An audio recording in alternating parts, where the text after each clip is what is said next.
You're listening to the Perth Property Show, Australia's only weekly property podcast by West Australian experts for West Australian listeners. Catch your latest episode every Monday at 7 a.m. Hello and welcome to another week of the Perth Property Show. As always, I'm your host, Trent Fleskins.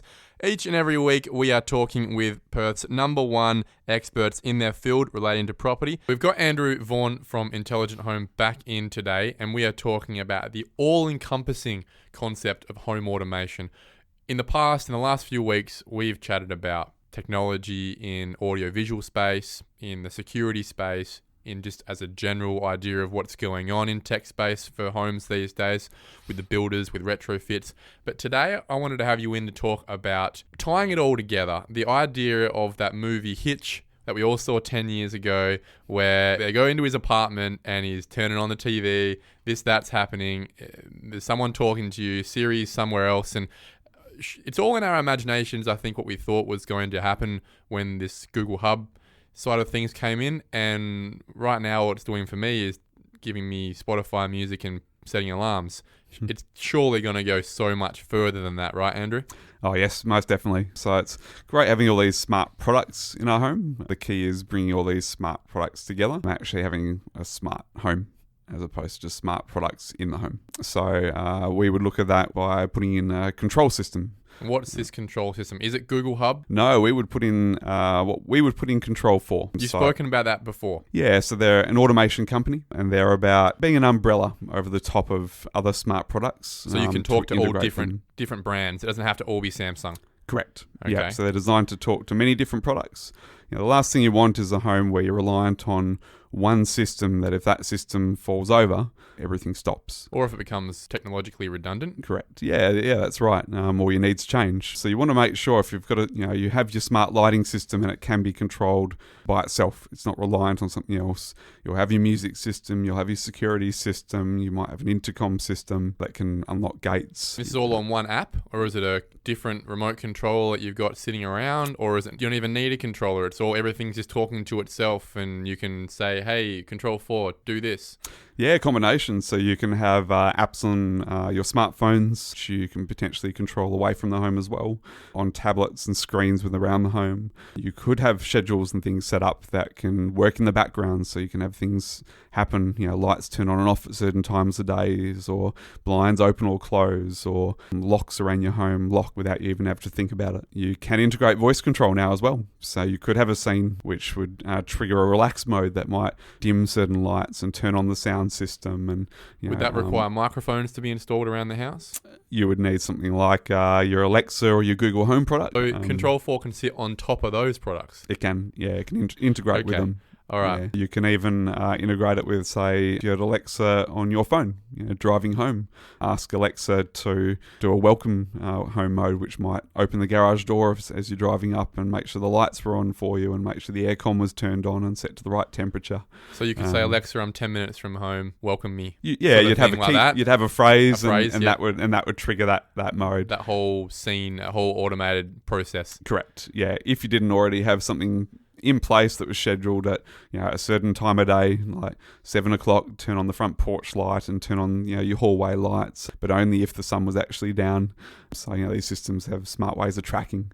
Wow, that's cool to think about. What do these things cost? I'm always talking about cost. I feel like every time I talk to you, my first question is, how much is that going to be? Cost always comes into it. Yeah, so as a Control 4 system, you'd say a base sort of cost of $1,500 for that brain, that processor that is required, the hub, you could say. You've got some a little bit of base programming costs. Where it then goes is the cost of the other systems and what you're integrating, because you'll have your, if you're having a lighting control system, what did that cost to do the house, or how integrated the lights. Is that a Control 4 lighting system, or is that a Philips system, or? Control 4 do their own lighting system. They've got their own smart lighting wall switches. They've got smart lighting pucks that can be retrofitted. Can talk to other third party. So if you had Philips Hue globes, it can talk to that. So there's a lot of systems that will talk to with the basic little drivers that allow it to talk to things. Yeah. So it's designed talking to Sonos. It will talk to Sonos, it will talk to the HEOS, it will talk to all number of systems out there. It will Talking to your security, alarm.com. So alarm.com will be separate, but Control 4 will integrate with the DSC system via that app module.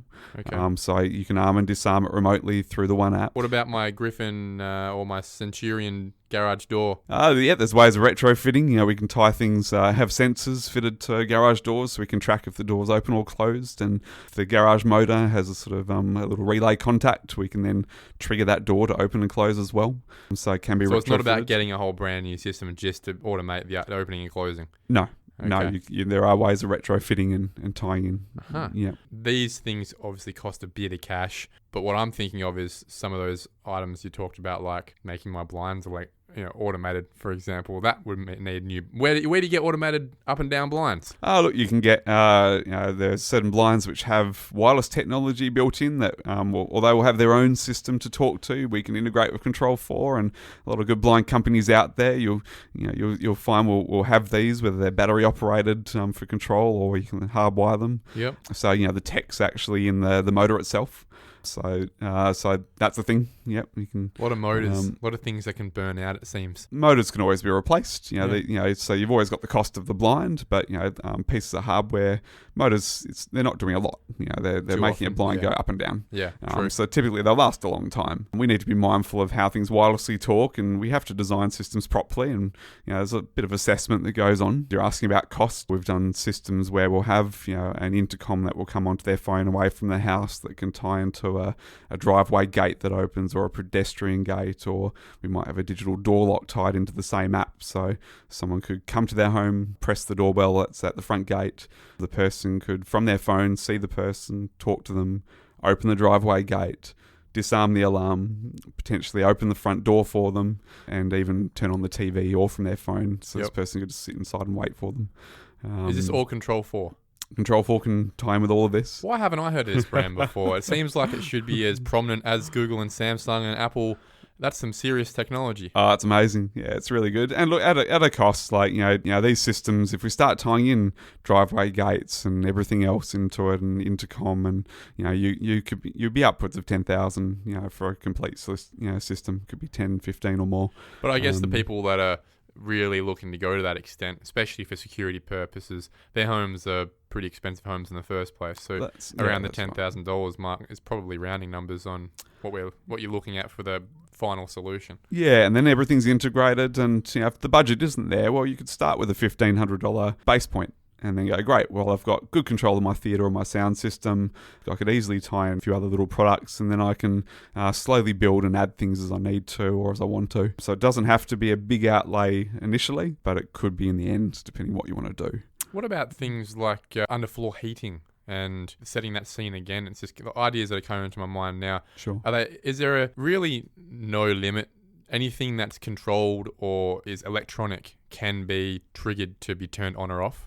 Is that where it's going? Yes and no. So certain things like underfloor heating, they're sort of things that you'd probably leave on a schedule and would leave it managed by its own system. Wouldn't really be a need to automate that per se. Possible, yeah. Possible, but probably a little bit crazy. Yeah, at some point you draw the line and go, well, what do I really need to integrate, or what's making my life maybe overcomplicated? So, good idea, but probably never going to be used. Yeah, that's right. So some things you'll leave to themselves because they can manage themselves really well. Aircon systems, aircon systems have been on timers for years, right? Yeah, that's right. Operating them remotely is where this automation comes in. And look, a lot of the aircon systems will now have their own app, and you can control away from the home, and have your schedules, and you don't have to tie in with automation at all. Where you might tie it in with automation is if you want it to turn on every day, or be triggered by lights turning on, or tying in with a certain scene, and you want that all to maybe happen automatically as opposed to relying on the schedule of the aircon doing it. It probably comes down to the idea of, just like you used to have 5 remotes on the coffee table with the one entertainment system, maybe bringing it all back into the one app. Very much so. Okay. Yeah, that's the same as having 5 different smart devices, each with its own app, and then having open close apps to control each thing, as opposed to have one app that can then sit over the top of all of those. So you're dealing with one sort of interface and playing with it. How easy would it be for people to have a bit of a touch and feel of this? Is it something that there are many companies in Perth, for example, like Intelligent Home, where you can trial it, understand whether it's for you? Yeah, definitely. I'm sure many companies would. Control 4 is not exclusive to us. There are other companies that use it. We have it set up in the showroom so you can have a touch and play and see how things work, and I'm sure other companies would do the same. So it's definitely something you can have a look and see if it is for you or not. I just want to harp back to this point. I think one of the biggest things that most people are scared of when investing in technology is that it's going to become superseded in the space of a year and a half, and they're going to have to buy a Control 5. Yeah. It's just nothing's going to fit, or if it does, that you're missing out on 2 or 3 products until you go and buy the next idea here. And look, it's the same as iPhones and all these sort of things. They're built these days that they only last a couple of years. And look, that's okay when you've got a phone that might cost you $1,000, but we're talking here about integrating thousands of dollars worth of equipment that at some point they're all being updated incrementally. Yep. Have you seen there being issues around that, or has it been set up in a way by a company like Control 4 where it's just a firmware upgrade, or it's all happening in the background and there's no upgrades at all? Yes, you're right. There will be firmware updates and hardware changes, and computers get more powerful and can do more things. An update recently changed the GUI, the display that people use, and it was a choice to upgrade. If you had an old iPad, for example, the software the iPad wouldn't support the new app. It just doesn't purely have the processing power to deal with it. And that affected all sorts of companies. Sonos for me was one at home. My old iPad wouldn't talk to the Sonos system anymore because the iPad was too old. So you had to buy a new iPad? Yeah, correct. But I just ended up using it on my phone instead. Okay. But the system, so if you've got, let's say, a working Control 4 system, maybe one of their screens on the wall, that will keep working. There's no reason for that to stop working. Other products can still integrate. You might just work on the older interface, but it will still keep working. Okay. I can't imagine, that's the thing, I can't imagine that full home automation system going so quickly that you're left behind and having to retrofit again new systems. I would assume that with the technology we're in now, a lot of that back end is probably set up. It's just about the way that you approach it from the front end. Yeah, that's right. Yeah. How you control it. And there are a lot of systems out there, and lighting control goes back a long way. Those systems like C-Bus system, which have been around for 20 years, which were doing scenes, and you could press one button that would turn on many lights and off and with one button push. We can integrate those with these control systems, and they're quite old systems that have been around, but are still being quoted and still very good in the new homes as well. Got a lot of new wireless lighting products as well that can be integrated, and that space is always growing and changing, and a bit of a combination of both now, hardwired and wireless. Yeah. So it doesn't necessarily mean that new products can't be integrated, but old products can as well. Okay. So if I'm getting a new home, if I'm going to a builder, that Control 4 system coming in, is it something, we've spoken about this concept before, but is it something that's better to get involved in straight away, or is it really up to you what time in your ownership cycle you integrate that system? Is it super costly to retrofit these things as bringing all the apps together? I would have thought that really once you've got a few of these things going, adding that extra layer of a Control 4 shouldn't be that hard in terms of hardware. It sounds like a software solution. So you'll have your hardware or processor, which will ideally be plugged into an internet point somewhere. So if we're looking at getting homes prepared, it comes back to making sure there's a reasonable infrastructure in place, a few data points around the home. Ideally, the Control 4 brain will live with a TV or theatre system somewhere. So if you have a data point there, then easy enough to add that hardware later. Once the hardware's in place, yes, it's all software and things that happen on your sort of tablets and smart things. Okay, so it's not a now or never. No, not at all. It's just a little bit of preparation can go a long way to making things much easier for you and what you can do in the future. Last point in this conversation, Andrew, do you have any super quirky, fun fact, imagination things of where you see things being in the next 5 to 10 years in this space? What are you excited about as a concept? Is it integrating VR into your entertainment systems? Is it I can't even imagine. I'm guessing that you're looking at things every day in that stratosphere that I wouldn't have a clue about, and most of the listeners wouldn't either. I just see things becoming just more and more integrated. Things happening in the background without us even having to think about it. Whereas we're doing voice control now, how far will things go where it's just you walk into a home and everything just turns on without you having to do much integration and programming, where these scenes are built into products. And I think an expectation will eventually for smart lighting control and smart products will just be the normal. It won't be a fad. It'll be built into our culture and our way of living as well, won't it? It would just be an expectation as opposed to a fun gadget. It's just going to be part of everyday life, whether we like it or not, or try and resist. Yep. I think it's going to be something that it's just going to be there. Every room will have a microphone, and we'll just eventually get used to the idea of it being there. Being listened to. Yeah. No, I think you're very right. It might not be something that we haven't imagined yet. It would just be really, we're only scratching the surface on some of these technologies like voice control, voice commands. I think it would be less than a couple of % of homes in Western Australia that would have any significant level of voice control integration, really.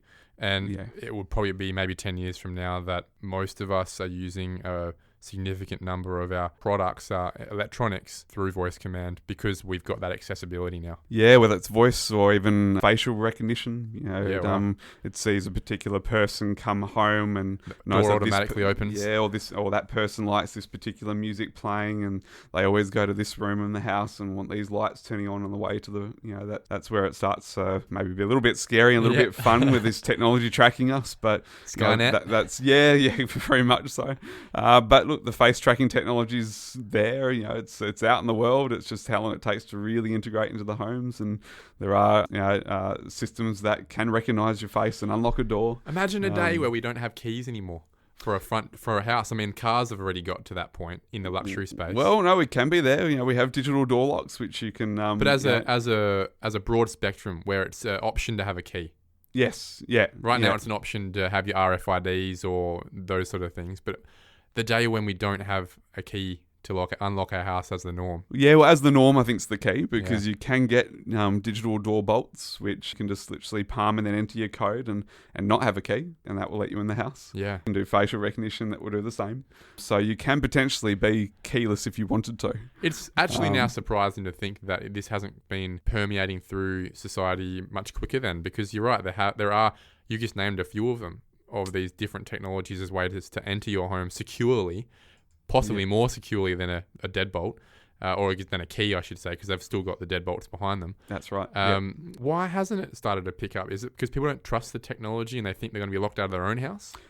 Oh, look, I definitely think the power turns off? Yeah, that's right. Well, and luckily the digital door bolts are battery operated, so if the power turns off, you can still get in. Yep. But yeah, there's always going to be a fear factor there of technology and, everyone watching everything or being hacked. Security is obviously a very important thing with the technology, which your big companies take very seriously. But there's always going to be that reserved nature that, well, I don't want my house being hacked and someone taking control of it. So I think, it will take a while to build people's confidence before it's just going to become an everyday. There it is, Andrew. I think I'm making the call then straight up. 10 years from now, a much higher proportion of people will not be using keys to enter their house. Good call. There's one. Let's see if it works. Yeah. We'll have you back in 10 years, all right? Yeah. Andrew, thank you very much for this chat. It's been a fun one. We'll talk more on home smart technology when we think of a new idea. Sure. Sounds great. Thanks, Cheers, Ken. mate. Okay, this week we are talking about Joondalup, big suburb. A lot of people. It's also the name of one of Perth's biggest and best councils as well. Very progressive council, moving a lot in that development space and also in that demographic space. Big changes throughout the whole area over the last 30, 40 years in terms of growth, but also in terms of schooling, sporting environment as well. So lots to talk about. We've got one lady to talk about this suburb with. It's Stella Mclean. Thank you very much for coming in. It's only my pleasure. Stella, let's talk about a bit of history, a little bit of what it means to be a Joondalup resident as a suburb. Why do people live there? Why do people move there? For a start off, it is a progressive area, and it's also an area that is very mixed. There's a lot of Australians that have been up there for a long time, but because it's very new and over the last 30 years has grown very quickly. There's a lot of immigrants that have found that that's a very good place for them to start. Sounds like you're one of them. I am. I call myself a mongrel. Okay. And I do that with great purpose. I'm Yorkshire born and bred, so I can do the ear bag I was brought up in the south of England and I lived in South Africa for 25 years. That sounds like a story that would not be too dissimilar to many thousands of stories in your local area. Well, that's why I'm extremely comfortable there, and hopefully that's why they're extremely comfortable with me. As I say, it is, I would say about 50% of the people I deal with are migrants. They're migrants from the UK with a lot of Irish, lot of English. The second batch of migrants we see are neighbours over the ditch in New Zealand, but they tend to only buy once they've been there about 5 to 6, 7 years, because New Zealand's quite close. It's easier to go home. And then obviously the third big lot is my other half, which is the South African Zimbabweans. And they are very much a people that when they move, there is no going back. So they move and stay. So Joondalup as a city and as a suburb is very much a conglomerate of people, very much the Australian base that they've been there for a while, but also a big growth is caused by this emigration of people, especially about 6 or 7 years ago when we had that infamous 457 visa. I would say probably 50-60% of the people that I was selling to at that time were people on a 457 visa, or people who had just finished the 457 visa and had eventually become a permanent resident. What do you think attracts them to Joondalup as opposed to the city of Bayswater, the city of Stirling, the city of Melville? It seems that a very high percentage of especially British Isles emigrants come to Perth, come straight to the city of Joondalup. Is it the beaches? Is it following their mates and families? What is it? A lot of it is following your mates and family. In South Africa, there is actually a phrase for emigration. It's called packing for Perth. And a lot of people pack for Perth because it's a mining community. So is Johannesburg a mining community. It's all very similar, very engineering, that kind of thing.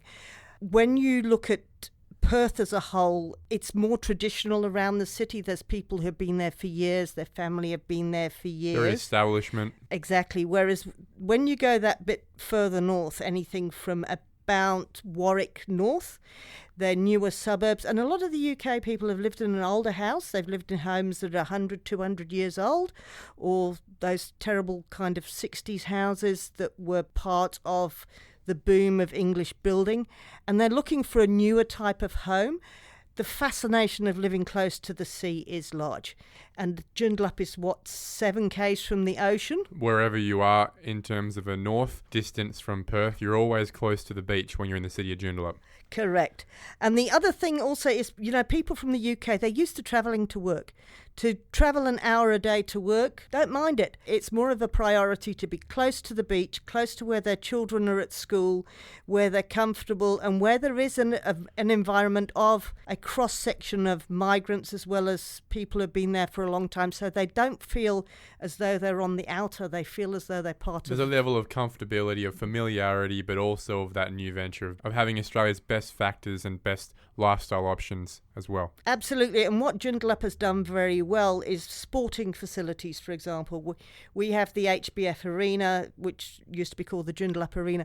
The sports there's a lot of what I would call football, what you would call soccer. There's a lot of rugby union. There's a lot of AFL, all moving in those kind of sporting facilities. So people who are coming from the various different countries can find themselves very comfortable in the area. Let's talk more specifically about why you would live in the suburb of Joondalup as opposed to the council of Joondalup. Why would we move specifically into the suburb of Joondalup as a buyer? The suburb of Joondalup, in inverted commas, can be very much split into 3 sections. The first section is very close to the city centre, and by city centre I mean Joondalup. I live, breathe, sleep, walk and talk Joondalup. So that's where your flats are, your apartment sections, and that's where the development is in the city at the moment. Is this surrounding the university and Lakeside? Yes, it is. There's also the Art House, which is a 17-storey building. It's the first tall building that we've had up there. Those are apartments. Generally, I would say about 70% of those apartments previously in history have been bought by developers and by investors, and probably 30% bought by owner-occupiers. That's not fundamentally where I spend my time. There is a second section of Joondalup, which is the traditional suburb. That's where you get your 3x1s and your 4x2 homes. Sitting on high 600 square metre lots? Yeah, anything from about 6 to close to 900 square metre blocks. The traditional Australian family home, picket fences, schools, that kind of thing. And then your third section is what we refer to as City North, which is if you're looking at the city of Joondalup, it's to the western side where the lake is. And that was developed about 15 odd years ago. And the view was that it would become the Subiaco of the north. By that, I mean the blocks are quite small. They're anything from 400 to 450 square metres. But the houses are large, double-storey, 3-4-bedroomed houses, big rooms, tiny gardens. Boundary to boundary building, not a lot of side setback. Correct. They do have about a metre on either side, but I would say probably the house takes up, including the al fresco, about 85-90% of the square meterage of the property. What has actually happened is quite odd with this kind of section. It's really become the market for the 50-plussers. It's become the empty nest market. So once their children have left home, they're sitting there with their 4x2s with a study on 800 square metres and lots of garden, lots of work, and the swimming pool, and going, well, we don't use that anymore. Where do we move? And my experience with Joondalup is a lot of people don't move very far. They'll move about 3, 4, 5 Ks because of the infrastructure that they've got used to. And they'll move towards infrastructure. They will move towards the infrastructure. So what they will do is downsize, not necessarily the inside square meterage of the house, but they will downsize the block size.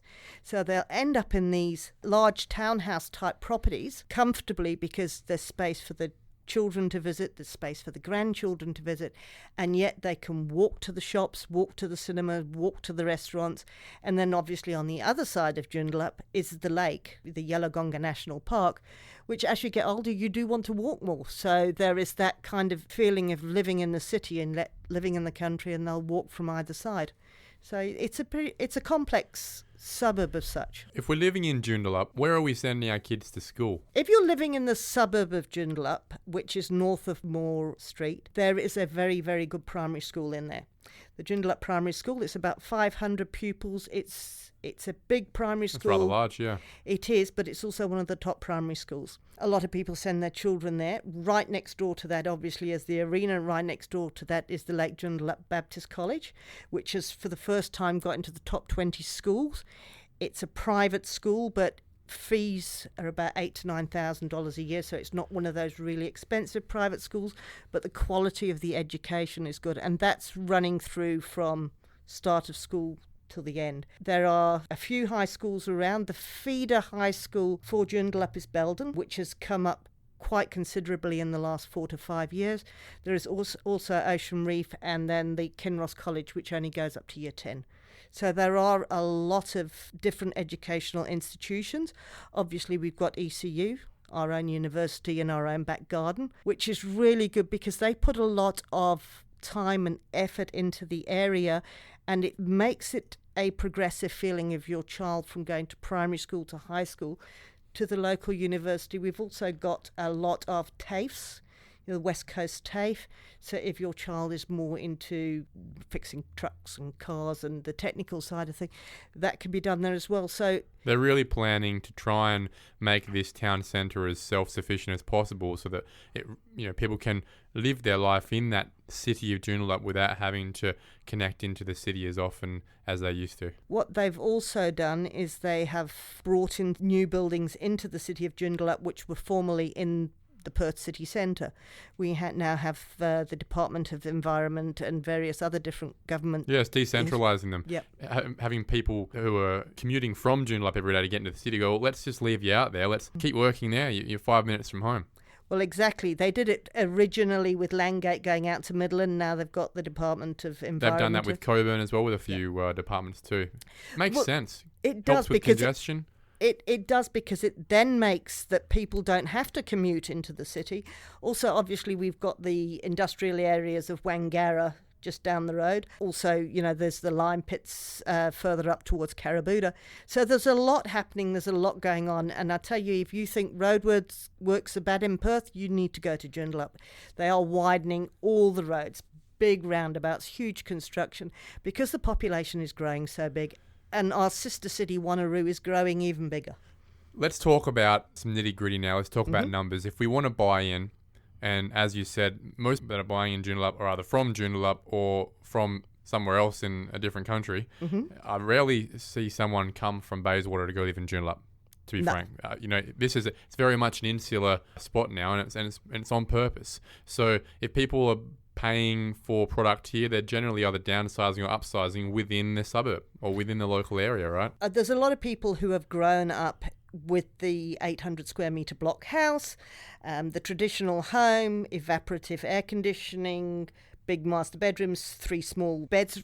Believe it or not, 20 years ago, a child could live in a single bed with a desk in a room. Nowadays, what we find is they want bigger bedrooms, queen-size beds, and then they'll move to a newer suburb, a tapping, hocking, one of those on the other side of the lake. The second that those children get to an age of about 8, 9, 10, where they need infrastructure, they need to get to school on the bus and what have you, very often that's when they come back to the traditional suburbs like Joondalup, because we have 2 train stations, we have all the buses that you could possibly want. So as soon as the infrastructure is required, they come back, and then realistically they don't move until the downsize happens. So what are you paying? If I've come to you and said, Stella, I need you to find me the cheapest place in the suburb of Joondalup right now, don't care what it is, what would it be? For a 1-by-1 apartment in Joondalup, you're paying about $280,000. Are these fairly new? They can be anything from about 17 years to about 14 years old. So they're perfectly livable. They're not derelict and run down, but they are small. If you were looking for a 2-by-2, for example, you're probably around the 300, 320 mark. Not a big difference there. No. And the 3 bedrooms, you can be anything from about 350 to 400. That's affordable apartment living with the same amenities that many people could only ever ask for or need. Let's move into that housing space now. If I'm looking for a family-sized block, what's the cheapest I can be buying into? If you were looking for a 3-by-1 starter home on a 600 square metre block in the suburb, you're probably looking between about $375,000 and $400,000. So you're in first home buyers stamp duty territory still? Correct. That's great. Do you see a lot of that? Not as much as I would anticipate, to be quite honest. I think initially because of the amount of, should we call it entertainment, that happens in the city, we tend to find that people initially go into apartment living closer to the city of Perth. What I find is it's very often when they pair up or partner up for the first time that we see that purchasing of the 3-by-1s as the starter home. Then we obviously get your upgrade, which is when you start looking at a 4-by-2, middle of the road 4-by-2. I mean, in Joondalup, you can pick these up for anything from $450,000 to $520,000, and they are nice homes.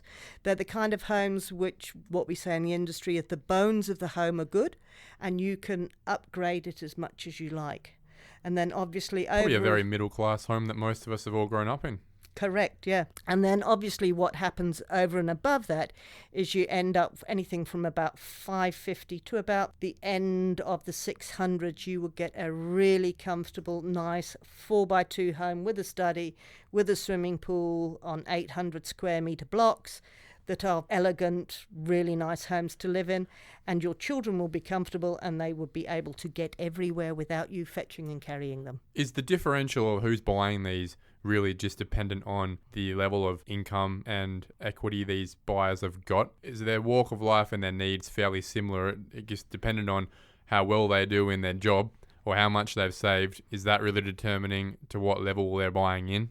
Not really. To be quite honest, you'll get the plumber living next door to the doctor, living next door to whoever. I think it's a case of once they are there, people tend to stay quite predominantly. So you'll have somebody who's been there 25 years next door to somebody who's been there 2 or 3 years. So I think it's more a case of people who are comfortable with the environment rather than what can I afford. If it's a cash-driven or money-driven purchase, then I think they tend to go further north. Believe it or not, there is further north than Joondalup. Of course, there's a good 20 minutes further north these days. At least, yeah. You know, if it's driven by money, then they'll probably go even further north to Eglinton, Alkimos, that kind of thing. Joondalup is driven by somebody who wants a comfortable environment, an environment that looks established, that you've got, for example, big trees, you've got good shops, you've got good schools, you've got nice roads and what have you, and there is not a lot of building. When I say that, in the suburbs. So there's not that living on a building site. So they're really not buying for price here in Joondalup. They're buying for lifestyle If they're weighing for price, there are many other options in very similar demographics, closer to the beach and whatnot, that are even cheaper if you wanted it to be. There are, and this is my quandary as a bit, is I think Joondalup without doubt is one of the best value for money suburbs there is. There are suburbs that are perceived to be cheaper, like your Padbury or your Craigie, but they're actually not. They are probably the same price, if not slightly more expensive, but the value for money you get in some of these suburbs is nowhere near as good as the value you get there. It's in almost terms like of amenity. Yeah, it's almost like we're a hidden secret because we get put under that umbrella of the city, and people don't actually realise that there is suburban There's a living suburb behind it. Yeah. All right. Let's talk about development. Joondalup obviously has its town centre development, which is probably and most likely inaccessible to most people that aren't developing at an institutional level. In terms of your mum and dad developers who are going out there trying to make a buck on a subdivision level, the City of Joondalup obviously a few years ago, or I think it's 3.5 years ago, rezoned the whole of the council, including the suburb of Joondalup. Can you explain to us how this suburb was affected by that rezoning and where you see some of that zoning changing, as well as evidence of development in the suburb over the last couple of years? The City of Joondalup put in 10 different sites where they changed the zoning. They changed it from what we call an R20 to an R40 to an R60. All that means is that you can put more houses on the same size block. To talk the suburb of Joondalup, close to the Currumbine train station, to the east of the train station, is a development area. So there's about 600 homes that have been rezoned from R20 to R60, which means the maximum size houses are, well, it's on average about a 181 square metre block. So you can get 3 to 4 houses on those blocks. What we are seeing there is we are seeing investors buy those blocks and rent them out for 5, 6, 7 years, and then looking at development in the future. You're not seeing a lot of people actually getting on with it and doing these new... They have started now. Probably about 10 to 15 are actually being worked on at the moment. But I kind of get the feeling that people are going to wait until they see the market pick up. But I have myself sold about maybe 20, 30 of those blocks to developers, and they are hanging on to them until the market increases. I've just sold 2 recently to a developer who's going to put more properties on. But also what is happening is your mum and dad person are coming in and talking to people like myself and saying, right, I have an 800 square metre block. What does it mean? How many houses can I put on? Which it always sounds as though they're going to make a lot of money up front. Yeah, it does, doesn't it? And then you get to the stage of, yes, but you've got to do the splitting of the electricity and the fencing. You've got all the subdivision works that erode the revenue, and people very easily all the time assume that it's a $2,000 application fee and next week you're subdivided. Yes. It's not how it works. So what I generally if you can do that without it impacting the house that is on the block, great idea to do it. Is there many options in Joondalup for that though? Yes, there is. There's probably about 10 to 15 people doing the retain and builds that have done this subdivision of a Battle Axe type block on the back and then flattened it out and sold those blocks. Those blocks go for about $200,000, anything from about 222 to about 240 square metres. So that is an option. And what we have seen, which is quite nice, is mum and dad maybe are on the front and the kids have got the back block so that they can build the newer, more aspirational house, and yet mum and dad are still close by. Keeping it in the family. Absolutely. So we've seen that, as well as people who are hanging on to them because there is still value in the house. And to get the really strong redevelopment cost, you've got to knock the house down. So we haven't seen a lot of those yet, but they will come. Not a profit differential sitting there just now because there's too much value in the existing house. Correct, yeah. Makes sense. Well, look, it sounds like something that over the next 5 to 10 years will become more of an option as those houses continue to depreciate and the demand for living around that Joondalup town centre between there and the Currumbine train station increases. So you'll see that multiple of 3, especially in terms of value, if you're doing a triplex, start to make those numbers make sense, and people start to be able to not only buy that development block, but then see out that development all the way through to developing into 3 triplex units for Stella Mclean to sell. Hopefully, that's exactly what will happen. But as I say, it is happening now, and it's almost kind of an anticipation type thing that they're all ready to go, and everybody is just waiting for this. And I think the second you start seeing a shifting market, you'll see a lot of bulldozers coming out and what have you.